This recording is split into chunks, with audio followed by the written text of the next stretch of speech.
L'information au bout des doigts avec le Nord Info, l'Éveil et Info Laurentide. Au micro, Mathieu Loca. Je me rappelle quand j'étais jeune, on passait l'Halloween, puis à chaque fois qu'on recevait des pommes, mes parents jetaient ça aux poubelles parce qu'ils disaient il y a des gens qui mettent des lames à rasoir là-dedans. Est-ce que c'était une légende urbaine? Est-ce que c'était le cas? On ne sait pas trop, mais chose certaine, c'est arrivé à quelqu'un de chez nous qui récemment s'est présenté dans un magasin grande surface, achète des pommes comme on en achète régulièrement. Prendre croquer, c'est pas sûr que ça va bien. Ben, finalement, il y avait une espèce d'aiguille ou de clou à finition à l'intérieur. Qu'en est-il exactement pour en retrouver? Pour en parler, on va retrouver plutôt Josiane Binette. C'est elle qui a découvert ce morceau de métal-là en question dans sa pomme. Josiane Binette, bonjour. Bonjour, bonjour. Racontez-nous le fil des événements. Oui, absolument. Écoutez, en fait, moi, je me suis présentée dans un magasin grande surface, effectivement, le samedi, faire quelques courses, et j'ai acheté 2 sacs de pommes. Donc, le premier, moi, j'ai 4 enfants, hein, ça fait que ça part très, très vite. Oui, ça va vite. Tout de suite, oui, c'est ça, donc tout de suite dans le bol à fruits, puis servez-vous, et le deuxième, je le garde intact dans le frigo. Et ça reste comme ça. J'arrive au bureau lundi matin, je m'amène une pomme, et lave la pomme, croque dans la pomme, pas de souci. Deuxième bouchée, les dents se referment sur quelque chose, je veux dire, en une demi-seconde, on s'en rend compte, ça n'a pas d'affaire là, un objet qui est dur. Alors, je retire la pomme de ma bouche et je vois l'image que j'ai d'ailleurs partagée. C'est une photo où on voit le chat d'une aiguille. Donc, je suis restée un peu pétrifiée. Parce qu'on s'y attend pas, là, c'est vraiment, vraiment inédité. Puis, un peu comme vous, je pensais que c'était des légendes urbaines. Hein? Moi aussi, mes parents me disaient ça. Je pense que tous les enfants du Québec, on s'est fait dire les mêmes histoires à l'Halloween. Mais là, c'est arrivé comme ça. Alors là, tout de suite, j'ai paniqué un petit peu. J'ai essayé de pas trop m'imaginer des scénarios. Puis je me suis dit, OK, qu'est-ce qu'on fait? Parce que franchement, étant moi-même dans le domaine des médias, du journalisme, d'habitude, j'ai des bons réflexes. Mais là, vraiment, je sais pas si c'est tomber des nues. Oui, exact. Avec de la difficulté à réfléchir, je dis, OK, on avertit qui? On fait quoi dans ce temps-là? Donc, c'est ce qui est arrivé lundi. Et ça s'est passé donc dans un magasin. En fait, l'achat s'est fait au Walmart à Saint-Jérôme. Là, par la suite, est-ce qu'on retourne voir Walmart? Est-ce que, je veux dire Walmart Saint-Jérôme, est-ce qu'on monte un peu plus haut au siège social? Ça a été quoi les démarches suivantes? Ben écoute, dans un premier temps, j'ai appelé le Walmart Saint-Jérôme parce que mon enjeu, là, ma priorité, c'était d'aviser. On envoie souvent des rappels sur des produits pour toutes sortes de raisons. Oui. Donc, le signalement, pour moi, est très important, passer par les bonnes instances. Donc, j'ai parlé avec les gens du Walmart de Saint-Jérôme. Ils m'ont demandé si j'avais encore ma facture, ce que j'ai trouvé loufoque sur le coup. Parce qu'encore là, je suis sur le choc, tu sais. Avez-vous votre facture? Hey, c'est vraiment le dernier de mes soucis. En même temps, je comprends. On veut valider que c'est bien là que j'ai acheté mes pommes. C'est très grave, là, ce qui arrive. Donc, on veut être sûr que ça provient bien de cet endroit-là. Et c'est ça. Donc, on m'a dit, passez, on va ressortir votre facture avec le numéro de carte que vous avez utilisé pour le paiement. Puis, par la suite, on pourra formuler une plainte à partir de notre service à la clientèle en magasin là, qui pourra être envoyé au siège social. Mais j'étais au travail, j'avais beaucoup de travail, donc j'ai appelé moi-même au siège social qui se trouve à Mississauga, près de Toronto. J'ai formulé une plainte officielle, pas parce que je voulais tant me plaindre, mais sinon que je voulais signaler plutôt l'événement. Donc, je préfère parler d'un signalement, là. Et là, évidemment, des grandes chaînes comme ça, des grands magasins, je suis pas certaine que la dame a bien compris. D'ailleurs, je n'ai à ce jour eu aucun retour. À la toute fin de notre entretien, elle me dit, parfait, vous allez recevoir un courriel. Je dis, mais c'est juste que vous n'avez pas encore pris mon courriel. Ça me fait rien, là, mais si on veut pouvoir donner suite, tu sais. Bon, après, regarde, c'est correct, c'est pas la fin du monde. C'est juste que par la suite, je me suis fait proposer, parce que j'ai fait une publication sur les réseaux, en disant, aidez-moi à réfléchir, je sais pas quoi faire avec ça. Des gens m'ont parlé d'appeler la police. J'ai dit, c'est pas fou. Tu sais, c'est quand même un objet tranchant dans une pomme. C'est un acte qui est criminel. Bien, ça peut être un acte criminel fait par quelqu'un qui s'est présenté au Walmart à titre de client, comme ça peut être, comme ça peut s'être passé aussi dans une usine. Ben absolument, parce que, tu sais, je veux dire, il y a un gros chemin qui est parcouru par nos produits. D'ailleurs, ce sont des pommes qui viennent de l'Ontario. Donc, à partir du verger ou de l'endroit où on les cultive jusqu'à notre magasin, notre épicerie locale, il y en a des étapes, là, tu sais. Donc, il y a beaucoup de gens qui auraient pu être en contact avec le SAC et qui aurait pu mener. Mais bon, bref, alors j'ai quand même communiqué avec la police qui ont validé certaines informations et qui ont pris le dossier au sérieux. Alors, j'ai un numéro de dossier. Il y a une enquête qui est en cours, une nouvelle enquêteur d'ailleurs qui m'a appelé ce matin pour revoir un peu les éléments du dossier. Et à la police, on m'a aussi suggéré de contacter le gouvernement canadien pour l'inspection des aliments. Mais quand tu fais ça en ligne et que tu coches que tu viens du Québec, ça te renvoie sur le site du MAPAC. Ah oui? Donc, le ministère de l'Agriculture et des Pêcheries. Fait que tu formules la plainte là. On a monté un dossier en collaboration, moi et la dame qui m'a appelé. J'ai envoyé énormément de photos. Elle m'a demandé de retirer l'aiguille, de la mettre à côté d'un objet pour pouvoir, si tu veux, évaluer la grosseur, la longueur. Donc, j'ai fait tout ça, j'ai envoyé tout ça. Et ce matin, elle m'a confirmé qu'à ce moment-ci, puisque c'est des pommes qui viennent de l'Ontario, bien, ça doit être transféré à l'Agence canadienne de l'inspection des aliments qui vont prendre en charge là, la suite des démarches qui vont être faites. Mais là, 4 enfants, des pommes, qu'est-ce qu'on fait avec les pommes? Ah, écoute, là, moi, je peux pas m'empêcher de couper les pommes depuis lundi. Je veux pas dire, là, je veux pas dramatiser rien.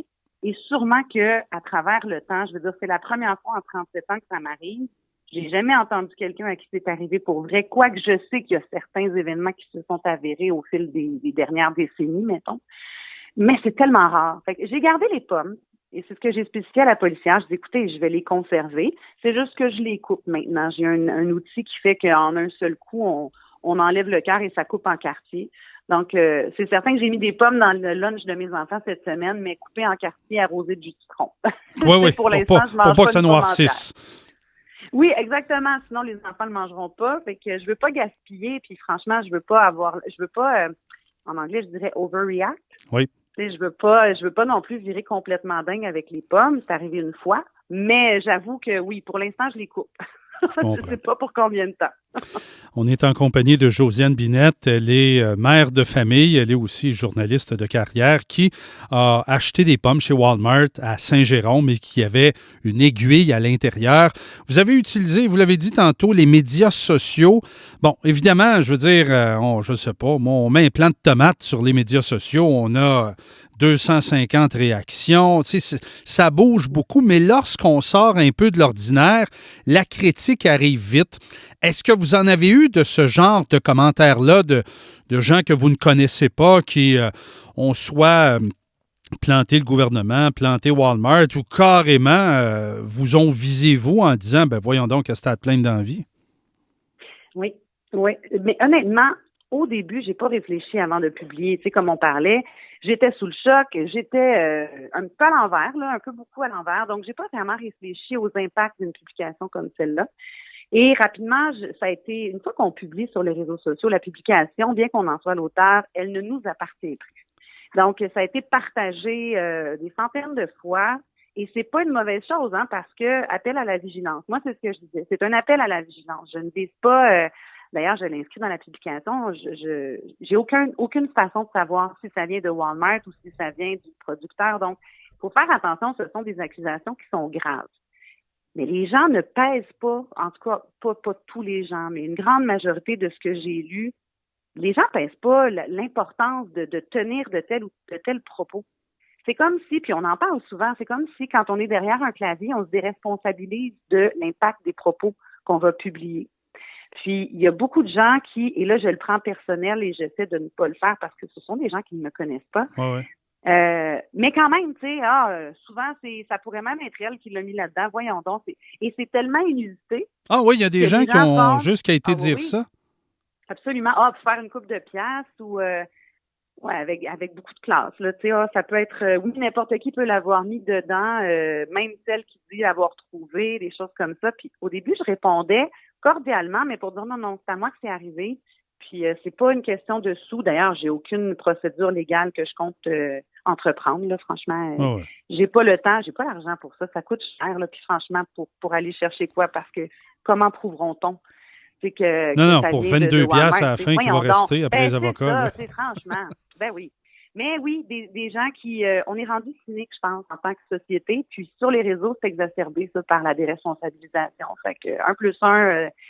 ça fait que je me suis fait écrire en privé même pour dire raconter des niaiseries de même, t'as besoin d'attention. C'est pas c'est pas super. Pour quelqu'un qui est pas, moi, je veux dire, je veux être dans l'espace médiatique, public, mais pour ma crédibilité, pour la qualité de mon travail et la rigueur. Pas parce que je veux attirer l'attention. Donc, je suis pas une habituée de ce type de message-là parce que je suis pas habituée d'être présente comme ça, tu sais. C'est choquant un petit peu, là. Il faut que j'ai arrêté à un moment donné. J'ai arrêté de lire. Quand j'avais une notification, je passais outre. À ce point-là? Oui, parce que je suis sensible à ça, tu sais. Puis, je suis une bonne personne, je suis une maman, je travaille fort. J'ai pas envie de me faire attaquer par des gens qui me connaissent pas, puis encore une fois, qui se permettent d'être vraiment méchants. C'est vraiment méchant, puis c'est gratuit, tu sais. Fait que je me dis, non, c'est beaucoup d'énergie pour rien. Moi, je sais ce qui m'est arrivé. Je sais que c'est vrai. Et surtout, je sais que je fais les choses correctement en travaillant avec la police, en donnant tout ce que je peux donner comme information, parce que il y a vraiment quelqu'un dans le monde qui a choisi de mettre une aiguille dans une pomme un jour sans savoir où elle atterrirait, cette pomme-là. Et c'est des choses, c'est des événements qui valent la peine d'être signalés. Tu sais. Ouais. C'est quoi la suite des choses? Bon, on attend Walmart, la police est dans le dossier, le MAPAC a transféré ça du côté de Santé Canada. Donc, on fait quoi? Là, on attend? Oui, à partir de là, j'ai fourni tout ce qu'il y avait à fournir. La seule chose, c'est que la nouvelle enquêteur au dossier, là, qui est de la police de Saint-Jérôme, elle va passer à la maison aujourd'hui. J'ai conservé l'aiguille et j'ai conservé la pomme. Une fois l'aiguille retirée à la demande du MAPAC, je savais pas trop, tu sais, je me suis dit, je vais attendre d'être sûre qu'on n'en a pas besoin. Et j'ai bien fait, parce que elle va récupérer à la fois l'aiguille et la pomme. Il y a quand même certaines expertises qui peuvent être menées, là, et donc là, c'est pas mon expertise à moi, mais il y a certaines vérifications qui peuvent être faites à partir de ça.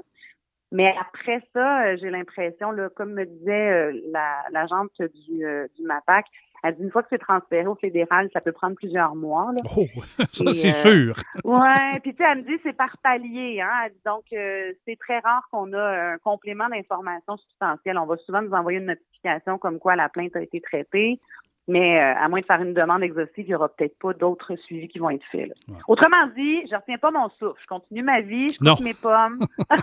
Ça soit pas à côté du téléphone puis attendre un courriel, hein? Non, absolument pas. Non, puis tu sais, je veux dire, en quelque part, moi, j'ai fait tout ce que j'avais à faire. En tant que citoyenne, je suis satisfaite de ce qui se passe. Mais après ça, il n'y a plus rien que moi je peux faire, là. Fait que c'est là où on en est présentement. Josiane Binette, merci pour votre temps. Un grand plaisir. Josiane Binette, mère de famille qui est allée magasiner au Walmart de Saint-Jérôme et qui avait acheté des pommes. Quelques jours après, croque dans la pomme, une aiguille à l'intérieur. Et là, c'est dans les démarches entre la police, puis le MAPAC et surtout Santé Canada.